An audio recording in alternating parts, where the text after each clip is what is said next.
अबू आझमी म्हणजे भाजपची बी टीम आहे असा हल्लाबोल आदित्य ठाकरेंनी केलेला होता।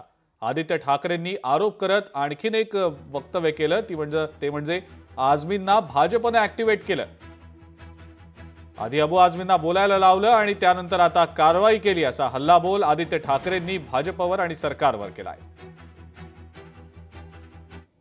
आज देखील त्यांनी गोंधळ एवढ्यासाठीच घातला कारण त्यांना पाठराखण करायची होती त्यांची, ज्यांनी छत्रपती शिवरायांचा अपमान केला।